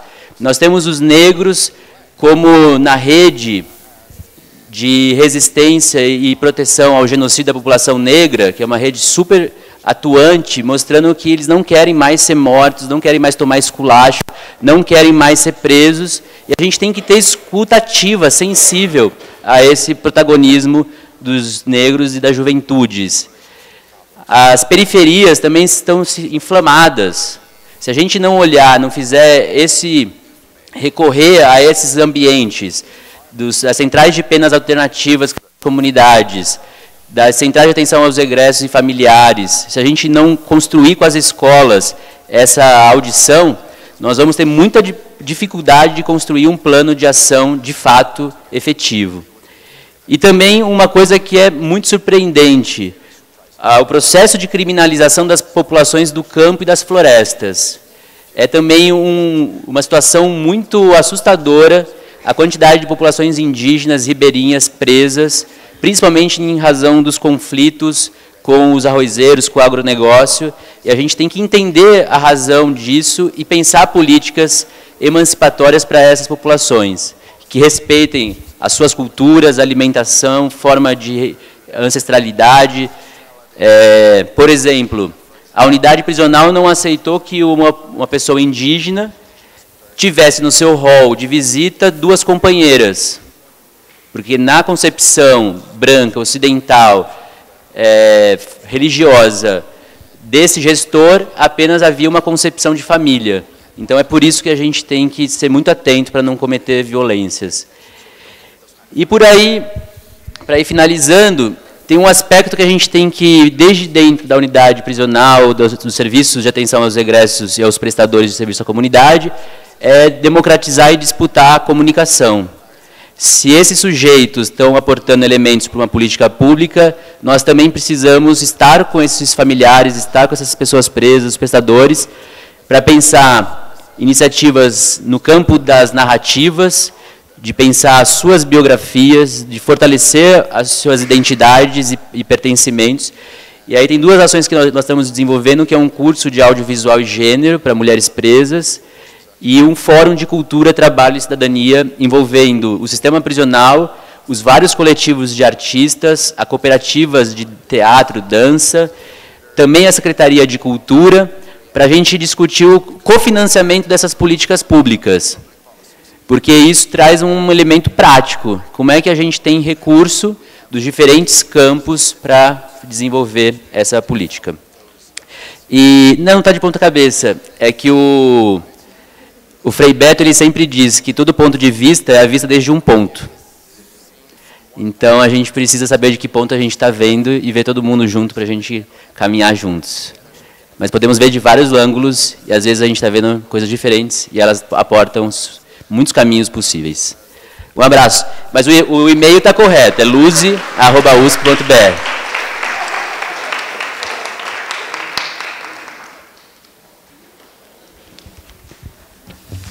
André. Som? Obrigada pela exposição inspiradora. Eu acho que esse nosso momento de diálogo aqui, né, de partilha, de exposições foi bastante profícuo. Me cabe fazer brevíssimas ponderações antes de retornar a palavra ao público, aos demais participantes, com muita gratidão pelo comprometimento, né, e pela vinda de vocês aqui. E me parece que ficou assim muito forte, muito marcado, né, esse reconhecimento da diversidade para conseguir promover a equidade, né, esse reconhecimento da complexidade que está posta no nosso objeto de estudo, de trabalho, né, e através da exposição da professora Fiona fica claro também que esses desafios eles não estão, né, exclusivos ao Brasil. A gente encontra, né, essas ausências, essas desconsiderações pelas dimensões de possibilidade, de garantia da dignidade humana, inclusive em países do norte, inclusive na Inglaterra. Me pareceu muito interessante a discussão de performance, né, por seu caráter aí interdisciplinar, me relembra bastante das abordagens cognitivas, inclusive, que a gente tem trabalhado, né, para reconhecer como promover políticas públicas, reconhecer essas políticas públicas como operacionalização de valores, né, e eu fiquei muito feliz com esse encontro, né, de uma discussão que toma em conta a dimensão dos valores, a dimensão dos interesses e também, né, do tipo de gestão que é produzida para dar então, né, da produção de qualidade de vida e tudo mais nesses ambientes de unidades prisionais. E eu acho que essa denúncia que a senhora fez ao final, né, se possível, ela mereceria ser um pouquinho mais dialogada, né, mais apresentada, né. Essa crítica ao gerencialismo aqui no Brasil, acho que a senhora já percebeu que não é tão feita, né? Não é tão corriqueiramente feita. A gente tem um mito de uma ruptura entre o que seja a burocracia em seus moldes weberianos e o que seja o gerencialismo, como se o gerencialismo fosse uma modernização que rompe, né, com esse modelo burocrático mais clássico.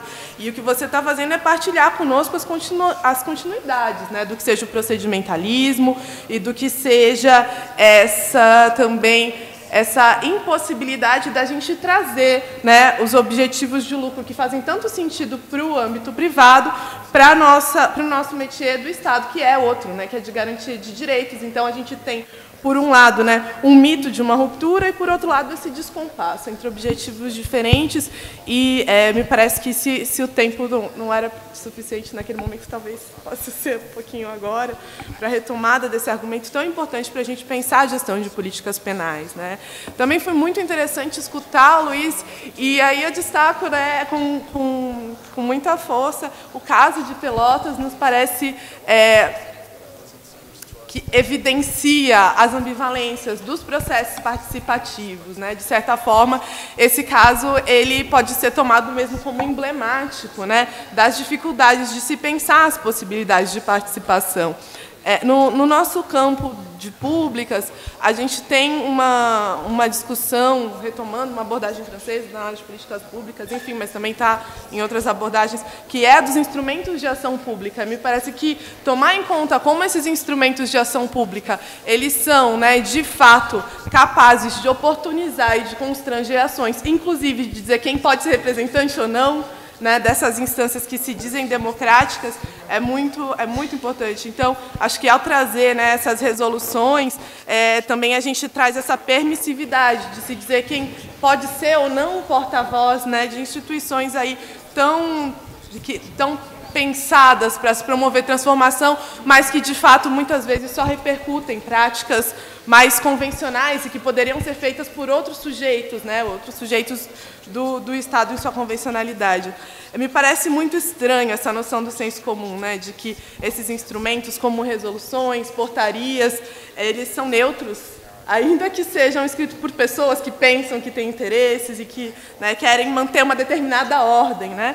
Então, acho que faço destaque a essa discussão também nessa pegada de trazer, né, para o nosso diálogo sobre as possibilidades de gestão e de inovação na gestão. Então, achei muito especial a maneira como você traz esse seu engajamento, que não é só acadêmico, né, que é cidadão, e a maneira como vocês reconhecem essa instituição articuladora, né, esse gabinete de gestão integrada municipal, como a instituição que, de fato, seria capaz, né, de articular a sociedade e o Estado para a promoção de processos transversais no que tange à unidade prisional de Pelotas. Então, esse reconhecimento da instituição articuladora muitas vezes fica de fora, né, das nossas percepções de como é que a gente pode promover processos intersetoriais. Eu acho que há muita perspicácia, né, e é muito importante mesmo que a gente faça esse nosso engajamento cívico, né, enquanto acadêmicos. E ao André Luzzi, né, mais uma vez agradeço essa nossa possibilidade de pensar utopias, né. Eu achei muito profícuo que você pensa como operacionalizar as utopias, e aí você partilha conosco como que a gente pode fazer estratégias de luta transversal, né. Aí da tua fala, você pergunta como articular os sistemas setoriais de políticas públicas para que a gente possa, né, aperfeiçoar o sistema prisional, e você mesmo responde, né, com pactuação, com articulação, com diálogo, né, fazendo parte, né, e estando nesses outros ambientes que não os ambientes mais específicos do nosso diálogo. Então, fica esse convite, né, para que todos nós tenhamos essa disposição ao diálogo, essa disposição à contribuição. E aí também, né, peço, se houver possibilidade, que se fale um pouquinho mais, né, dessas estratégias que você tem vivenciado aí nesses múltiplos ambientes e de tentar trazer como pauta algo tão polêmico como é esse objeto que nós trabalhamos no LabGPEM, que nós temos posto nesse nosso seminário. Antes de passar a palavra, a gente alerta que a gente só vai conseguir contar com 5 participações. Então, a gente pede que 5 de vocês, né, se demonstrem aí, se querem fazer perguntas, ponderações. Vocês têm até 2 minutinhos para partilhar conosco suas ponderações. E eu relembro que, após os trabalhos dessa mesa, a gente vai lançar o livro Para Além da Prisão, Reflexões e Propostas para uma Nova Política Penal no Brasil, além de outras obras de integrantes do LabGPEM. Isso vai acontecer às 7 horas, aqui na área externa da face, que é o mesmo espaço onde a gente vai realizar o coquetel. Tudo bem? Você se apresenta, por favor?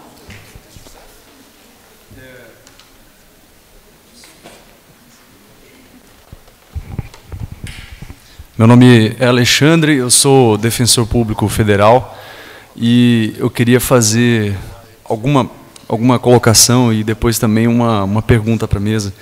Em primeiro lugar, assim, em relação à palestra da doutora Fiona, ela me tocou bastante num ponto que é essa questão do tanto que a qualidade de vida do preso é algo que a sociedade em geral, hoje, né, o senso comum, ele enxerga de uma forma completamente equivocada, né, como se fosse a menor das preocupações. Eu não estou preocupado se ele está bem lá na prisão, né, é aquilo que a gente ouviu mais cedo.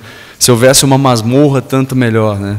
Parece que o senso comum está orbitando nisso, e é algo que a gente, lógico, como defensor público, a gente enxerga de uma forma muito preocupante, né. Mas a qualidade de vida do servidor que trabalha nessas unidades prisionais, ela também, enfim, é algo que corre junto, né?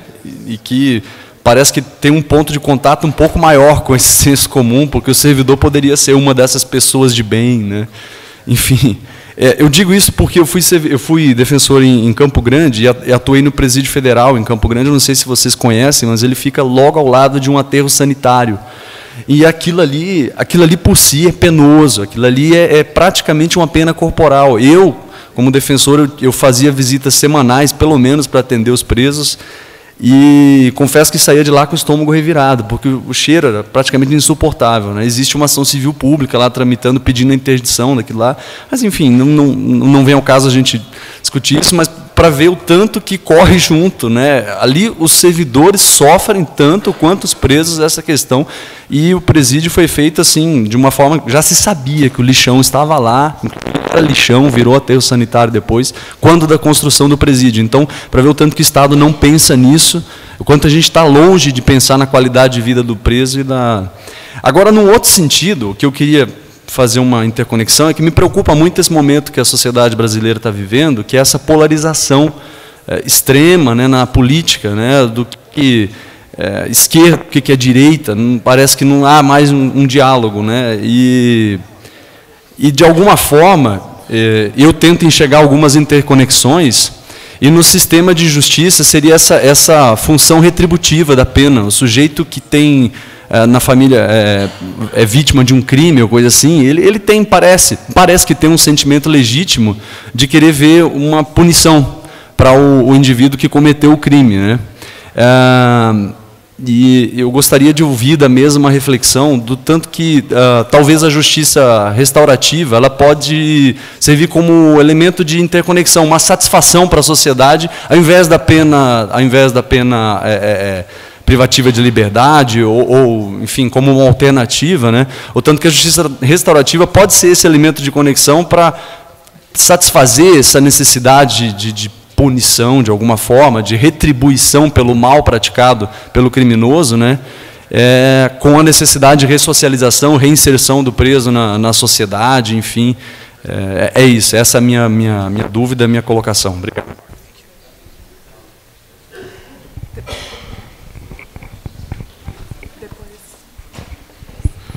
Boa noite a todos. Meu nome é Geder Gomes, eu sou procurador de Justiça na Bahia e queria mais fazer uma fala de constatação, elogio e um pouco de saudosismo, se me permitem.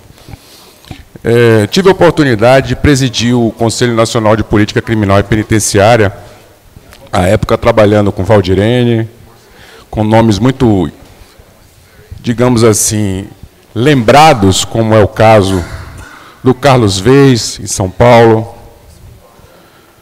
do Renato De Vito, de certa forma.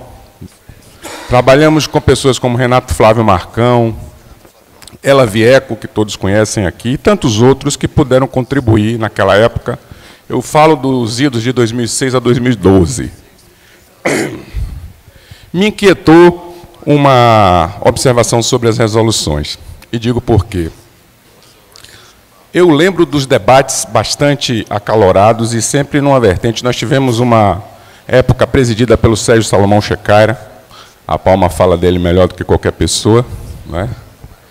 E os ventos eram extremamente, digamos assim, garantistas na política penitenciária. Na política criminal contribuímos também. E produzimos muitas resoluções nessa época, e para longe da neutralidade, né? As resoluções tinham mesmo um foco garantista, eram construídas com a visão extremamente ampla no humanismo penal e numa visão prospectiva para eliminarmos essa máxima de quanto pior, melhor. E hoje, daí vem o saudosismo, nós vemos um tempo muito pior, infelizmente, mas muito pior mesmo. E eu não vou entrar nos detalhes do porquê. Acho que cada um tem sua motivação. E isso nos deixa extremamente inquietos, reflexivos e inconformados.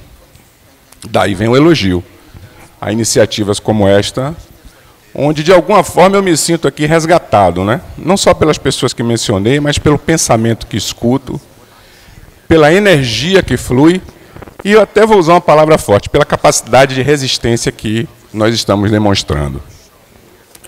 Por isso eu queria fazer justificativa em relação à questão das resoluções, que me parece uma explicação simples, mas que demonstra o conteúdo do interesse que não só nós que passamos pelo CNPCP, mas acredito que todos que passam por essas organizações que buscam, de alguma forma, contribuir para um progresso, naquele momento, acreditam estar fazendo o seu melhor. Assim como quem está na gestão municipal, estadual, etc. O importante é caminhar. O importante é não perder a noção de que o caminho é a melhor forma de nós chegarmos a algum lugar. E lembrarmos também, apesar de toda a situação caótica que vivemos, nosso país tem só 500 anos, né? Talvez não mereçamos ser tão desanimados ainda. Somos ainda muito jovens para 500 anos. É só lembrar que várias conquistas europeias, que agora são ameaçadas, demoraram séculos e séculos e séculos para acontecer. Então, queria também deixar essa mensagem de renovação e, principalmente, de esperança em dias melhores. Até porque, para ficar pior, não está difícil, né? Obrigado.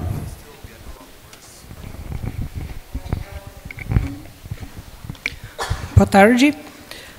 Eu sou Irma Pitra, eu faço parte da Coordenação Nacional da Pastoral Carcerária e agradeço essa oportunidade nesse seminário internacional, que é muito interessante. Eu já estou curioso para amanhã. E tem duas observações e perguntas. Eu não consigo acreditar numa humanização de um presídio. Humanização do mundo do cárcere, que é um ambiente altamente desumano para todos os atores, seja juiz, promotor, defensor público, servidores, voluntários. Cadeia é desumano. Então, quero levantar essa questão de alternativas, de agendas para o desencarceramento. Então, como fica essa questão de humanizar uma coisa que é altamente desumano? E a questão da interdisciplinaridade de sociedade civil, lá dentro, o acesso no cárcere é sempre mais difícil. As cadeias estão se fechando. Nós lançamos recentemente uma pesquisa sobre restrições no cárcere. E não só voluntários, mas juízes não entram mais, ou raramente, promotores, defensoras públicas, conselho da comunidade, muito difícil, por questão segurança. Então, é muito difícil levantar uma interdisciplinaridade, trabalhar junto, por causa desse fechamento das cadeias. E eu, pessoalmente, eu acho, se não nos opomos nisso, daqui a um ano, não vamos mais entrar. Nem agentes penitenciários, que em muitas cadeias, muitos presídios, já não entram mais porque é tudo eletrônico. Não tem mais contato humano. Por causa da segurança, que é uma segurança falsa, eu acho. Então, uma questão da mesa, como que vocês verem essas restrições de acesso? Não só para a sociedade civil, universidades, fazer pesquisa, entrar, quase impossível, muito difícil, por diversas razões. Obrigada.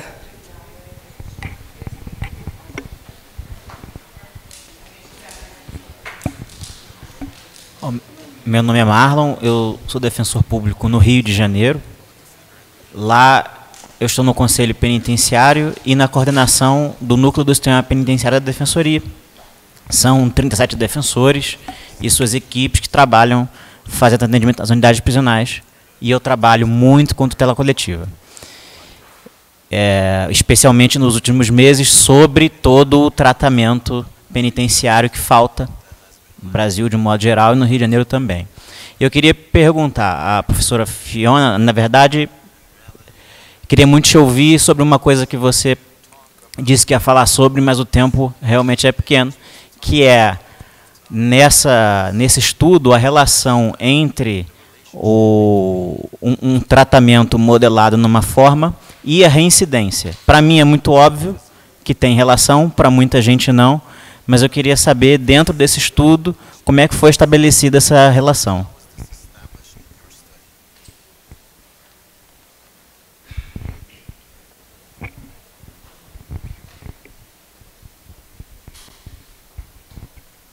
Boa tarde a todas e a todos.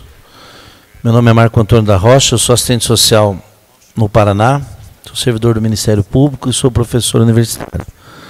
E tenho a honra de fazer parte do LabGPEN, né? Quero também cumprimentar a coordenação do evento e dizer da importância da gente insistir não só em discutir a política penal, mas com essa perspectiva que a gente insiste em discutir. Então isso já é uma boa nova em si. E falar da minha satisfação de, nesse evento, já em várias oportunidades, na mesa e nas manifestações, vir o tema dos conselhos da comunidade, né, que é um tema que não se discutia, né, participei de dezenas de eventos na área de execução penal e que esse tema não aparecia, assim como já tive reunido com autoridades da área que não sabiam a diferença de um conselho comunitário de segurança e o conselho da comunidade. Né. Então, eu queria frisar que esse tema tenha aparecido. Amanhã eu vou poder me manifestar numa mesa com a Palma e poder aprofundar um pouco essa discussão. Mas falar, Luiz Antônio, da minha satisfação com a tua fala, com a experiência de Pelotas, né?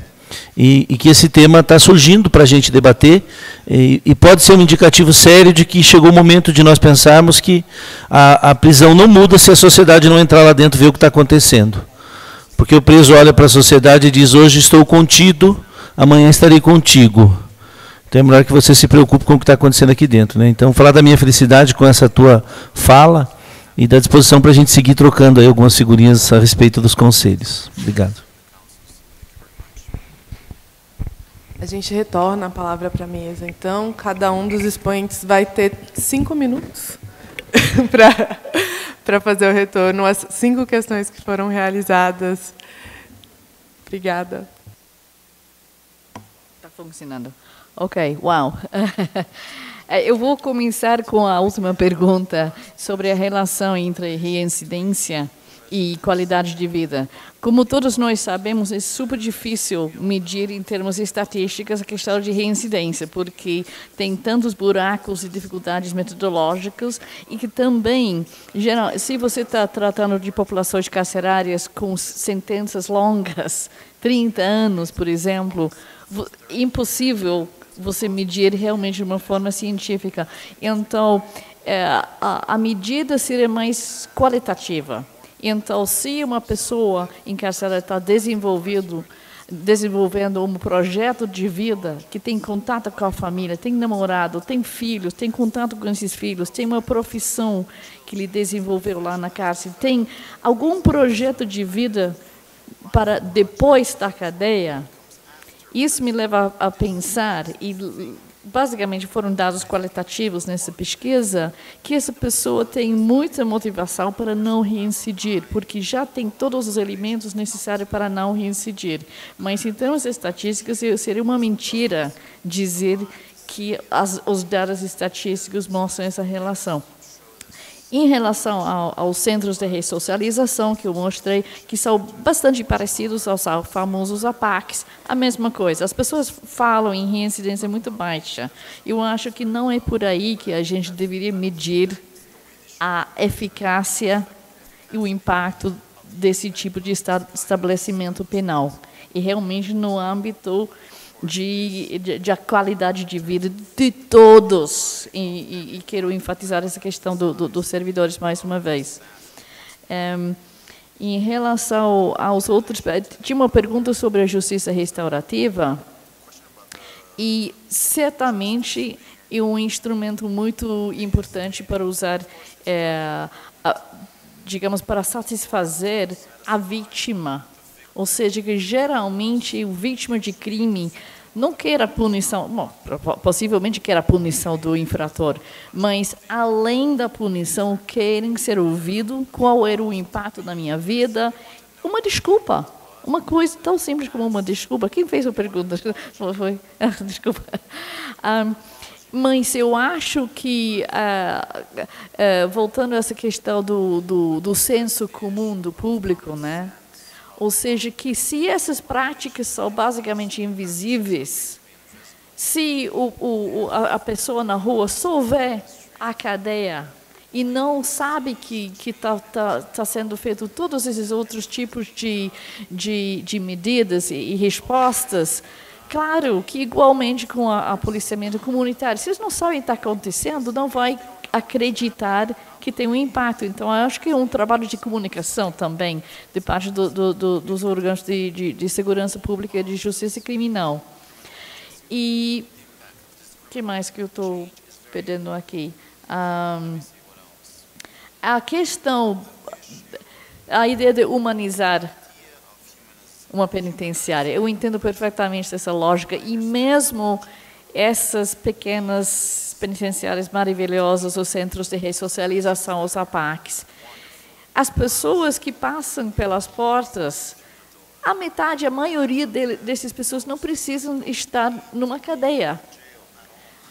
O uso da cadeia deveria ser para as pessoas realmente perigosas e não para muitos crimes, né? Ou seja, que é uma perversidade. Mas, na medida prática que a gente tem mais do que 700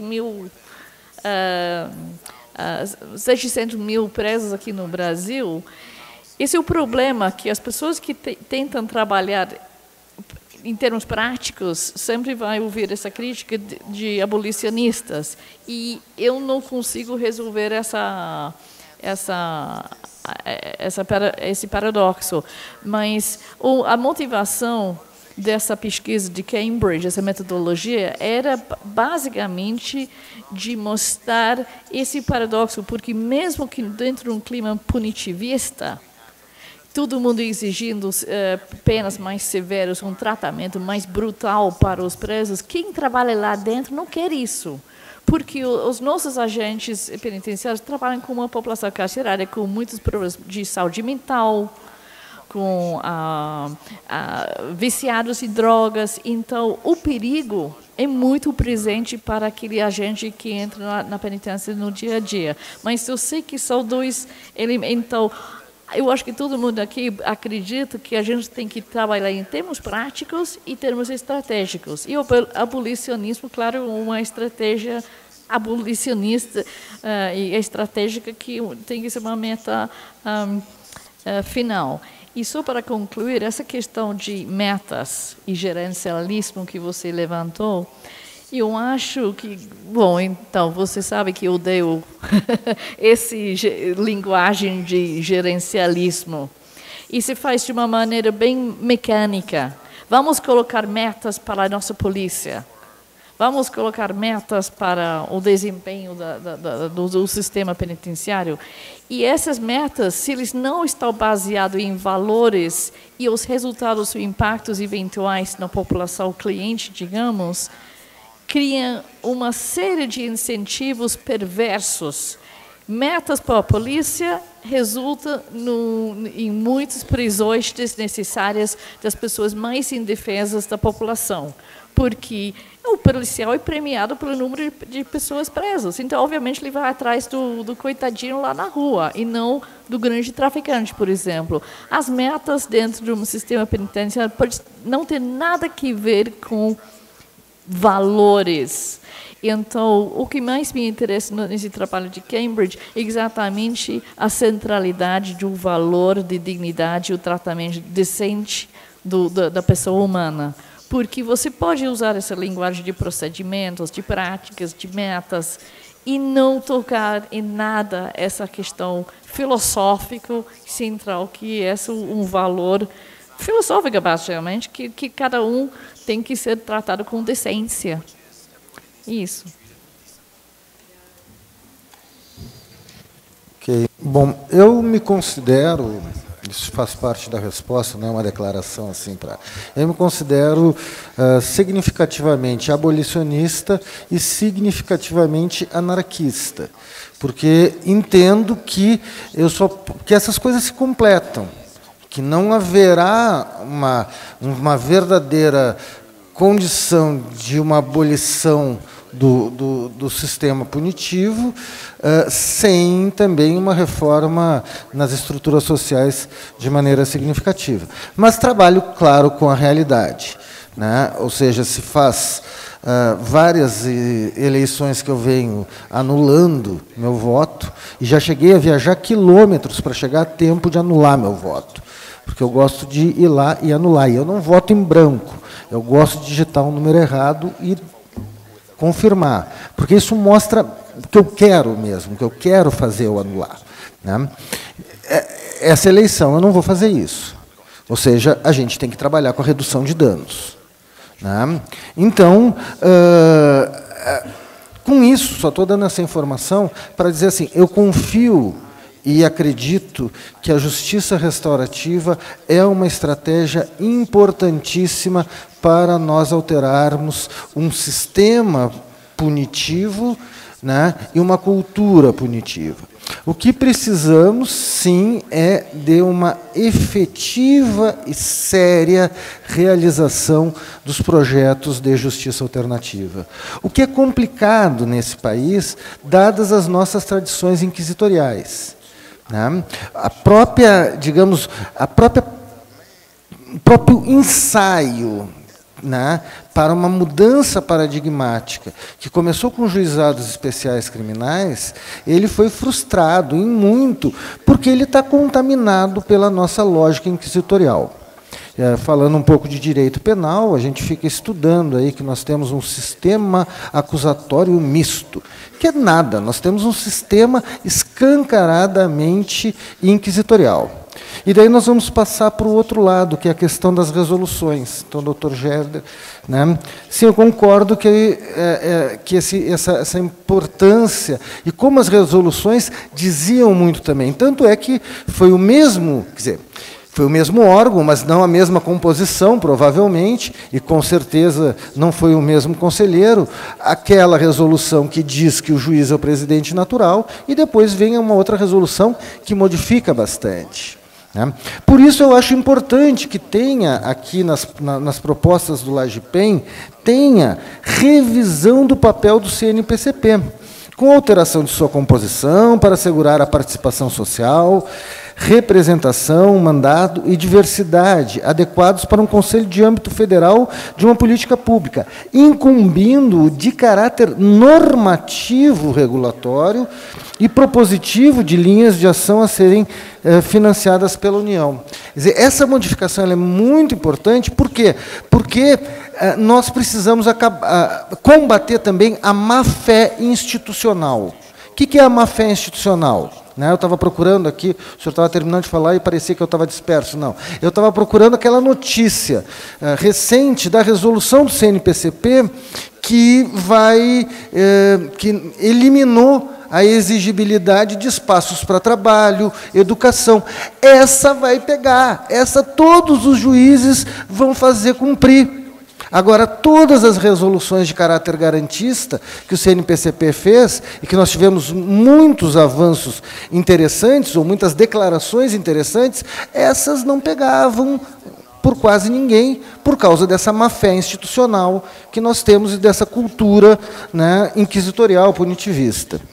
E, por último, acho também que, na questão do fechamento das unidades, cada caso é um caso, né?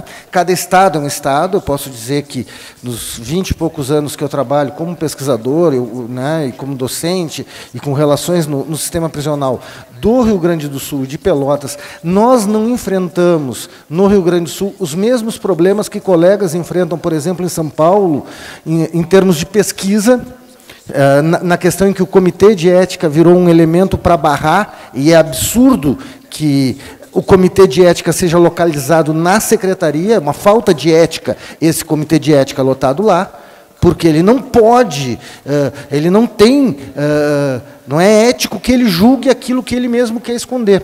Né? E eu acho que nós precisamos fazer algumas negociações, trabalhar com negociações. Vou rapidamente, só para fechar, contar um caso.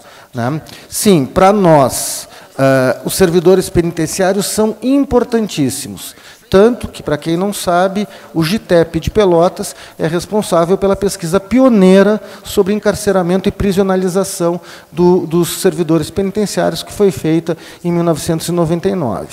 Então, desde que nós começamos a trabalhar, a nossa primeira pesquisa foi sobre prisionalização de servidores penitenciários. Né? Então, para nós é extremamente importante. Nós estamos, então, como Conselho da Comunidade, fazendo os encontros de valorização dos servidores penitenciários, cumprindo essa perspectiva principiológica também. Mas nós sabemos que também estamos fazendo isso como estratégia.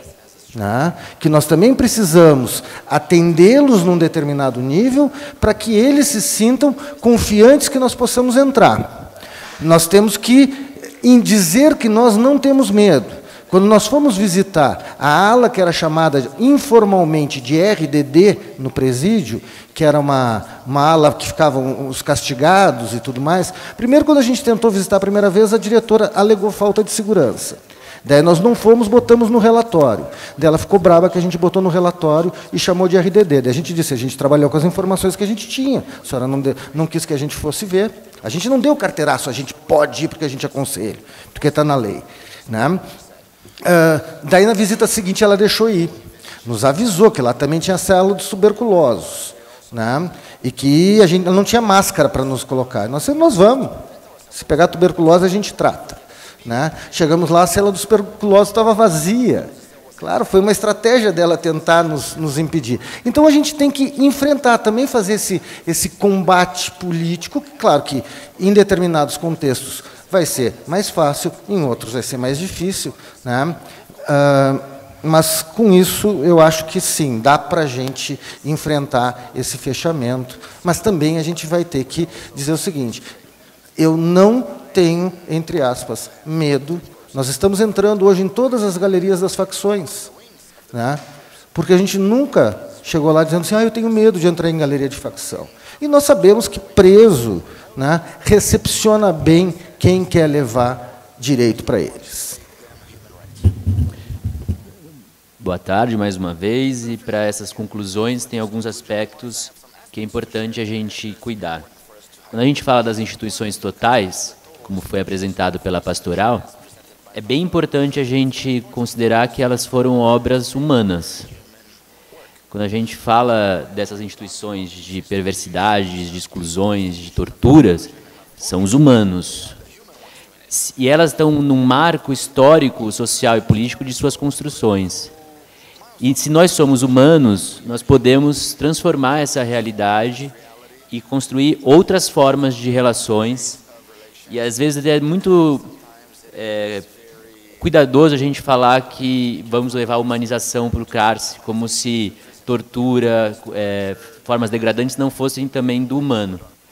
Então é nesse momento que a gente tem que construir as condições favoráveis de uma outra pactuação, de outra forma generosa de fazermos política, de lidarmos com os nossos conflitos e pensarmos alternativas de estarmos juntos em sociedade. Para isso, também é necessário a gente desconstruir a ideia instrumental dos direitos, de que eu fazendo assistência em saúde, eu vou aumentar ou diminuir a chance de reincidência na educação. Por sermos humanos, todos esses são nossos direitos. Não sei se vocês já foram presos ou já se imaginaram, quando bate a porta, o portão, e a gente sai de uma unidade, o que é estar preso. Uma vez, numa das visitas técnicas, uma criança estava chorando quando bateu o portão e a técnica, a enfermeira, falou assim, ela já sabe que está na hora de comer. Isso é de uma ofensa. E de longe está a discussão do que é o direito à saúde, do que é o vínculo familiar, do que é o direito humano ao aleitamento materno, a ecologia do conviver. Se são essas respostas fáceis, nós estaremos sempre nesse processo de construir mais presídios. E o que a gente precisa é efetivar direitos, construindo uma rede de serviços que articulem as conquistas que nós já tivemos em outros campos, que estão sempre em ameaças, como é a saúde, a educação pública, o trabalho. Nós temos 14 milhões de pessoas desempregadas, não tem soluções fáceis, mas elas são urgentes. Não dá para esperarmos. Elas são urgentes. E aí o Betinho, o Herbert de Souza, dizia, na urgência nós temos que pensar o que é imediato e o que é o estrutural, como face da mesma moeda.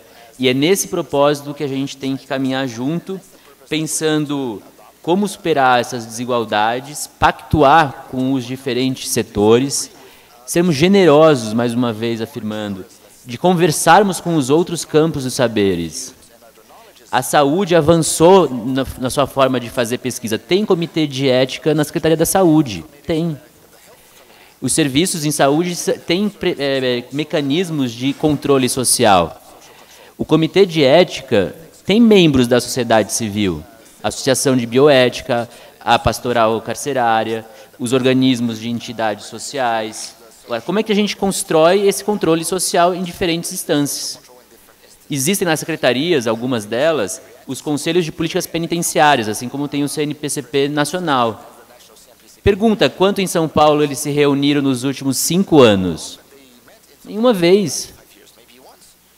E a presidência é da sociedade civil. Então a gente tem que tomar parte dessa discussão e levá-la nos diferentes níveis, até a gente, como diz a Dina Alves, fazer uma rebelião, e ela está muito perto disso acontecer. E, por fim, essa dimensão política, prática, conceitual, ela carrega também um elemento filosófico e político, e a gente vê essas escolhas nas decisões.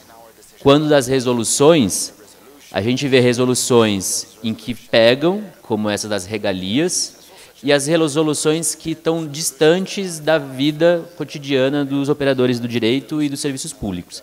Mas, para elas funcionarem, tem 2 caminhos que são bem importantes. Um deles é que as resoluções aconteçam em conjunto com os movimentos sociais, com as organizações da sociedade civil, com os conselhos de políticas públicas. Se a resolução sobre população LGBT presa, sobre as orientações de acolhida, teve muita reverberação, foi porque ela foi construída com os movimentos sociais no Conselho Nacional de Diversidade. E isso deu uma grande projeção para o debate nacional. A outra forma é a gente criar ambientes de pesquisas, como esse aqui, onde a gente pode fazer análises, como elas estão sendo efetivadas ou não. Aliás, o próprio Salomão Chicara, num debate que fizemos ano passado sobre o direito humano à alimentação nas prisões, uma das sugestões, defensores públicos, por exemplo, é a gente pedir para a gente analisar como as resoluções, por exemplo, de alimentação no sistema prisional estão sendo viabilizadas.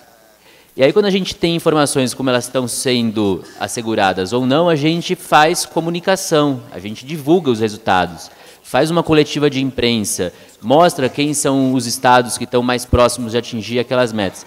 E aí, gente, é como dizia mais uma vez o Betinho, governo é que nem feijão, só funciona na pressão.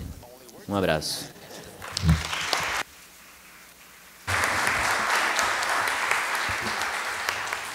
Gente, muitíssimo obrigada pela participação, pela permanência de todos vocês. A gente se reencontra amanhã, às 11 da manhã. Vocês viram na programação, tem 5 atividades simultâneas, né? Vocês se inscreveram em painéis.